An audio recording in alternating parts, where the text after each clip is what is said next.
How you doing, Duff here? Just want to shoot a real quick video in case someone else runs into this. This is my AnyCubic i3 Mega. As you can see, I went to start a print last night and I had a very uneven print head path. And I'm looking at it, I'm like, well, that's weird. It just stopped working all of a sudden. It had been printing fine. So I'm messing around and I'm trying to re-level it. And when I would do the home, I would notice that the head would drop. But then when you looked at it, this side would drop further. And I disabled the motors, and then I measured both sides to bring them back to the same height. But then as soon as I would Z-home it again, it would drop down, and this would drop further, and my X gantry would be tilted, which results in your bed looking like that when it happens, because it was starting to grind the damn surface when that happened. So I'm trying to figure out, like, what the hell's going on? Didn't make any sense. Well, it happens to be that this is what was going on.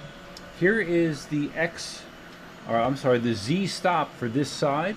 The top part of it had come off or broken off, I'm not sure, but the end result of that was the motor on that side was dropping down further, because this is what it's supposed to look like. It's supposed to hit that actuator there, so it was dropping down several millimeters extra to actually set off the switch. So that's what caused it. Luckily, AnyCubic does include one additional stop board, circuit board. So I just pulled it out of the bag, and I'm in the process of putting it back in. It's pretty easy. It's just you have two screws here you take out to remove it. Right here is the electrical connector, and then you just have to move these offsets between the two boards. So I'm going to do that, and I will report back just to verify that it's okay. Oh, here's the part that broke off. Right here it is. So I'll have to see if I can snap that back on, but I'm going to still use the new one just to be safe, because I don't want to mess around with this anymore. Alright, so I'm just putting these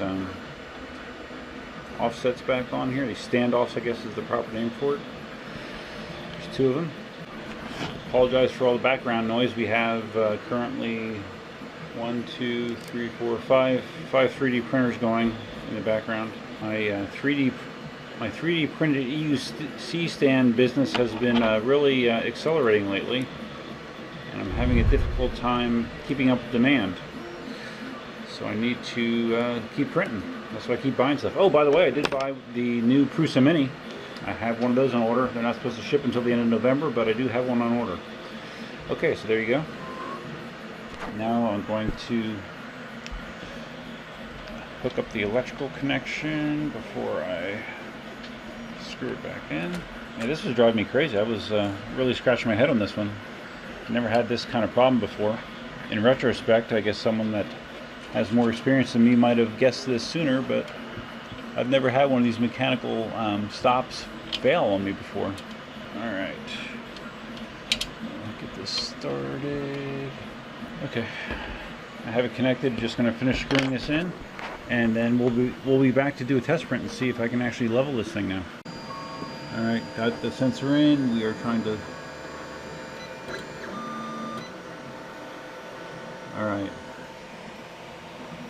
Because having that second sensor actually makes it automatically adjust that. So let's see now. I'm going to disable the motors. Before, what was happening was, you can see the amount of gap I have there. As I came over to this side, I was dragging on the bed. So now I have consistent height all the way across. Now I can level it correctly, and now it should work. Alright, you can see it's printing again.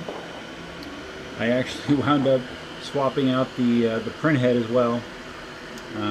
It wasn't feeding well, and I could have messed with the nozzle and tried to clear the throat, but I can get replacement print heads for this thing for like 25 bucks. So usually when I start having any sort of jamming problems, I just throw a print head in it.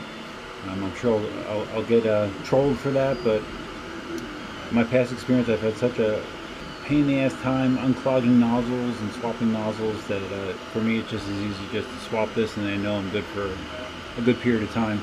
So we're going to let this print. We're going to see if this bed is permanently damaged. It might be, it might not be. If it is, then I could be swapping a bed again, which I've done a number of times as well. So looks like we are up and running again, which is good to know. So if you have a problem with your X gantry refusing to level out, be sure to check that, check this sensor out and see if yours is damaged. And if it is, and you replace it, you'll probably have success. So that's all I have for you for now. If you found this video helpful, please give it a big thumbs up. If this is your first time visiting the channel, please consider subscribing. And feel free to leave your comments, suggestions, ideas, and thoughts below. If you happen to know a lot about AnyCubic Hurons, I'm dealing with an issue with that right now, where it just is, the last two prints I've done, it seems to stop at the same Z height and just resets. It doesn't lock up, it just resets. Now last night it did it, but I'm wondering if it might have been a power issue, because we did have a very quick power glitch last night. Even though this thing is supposedly able to recover from a power failure, I've never had it successfully do it, so I don't know. But if you've had that happen to you, feel free to leave your ideas below. I'd appreciate it. So that's all I have for you for now. Until next time, Duckman out.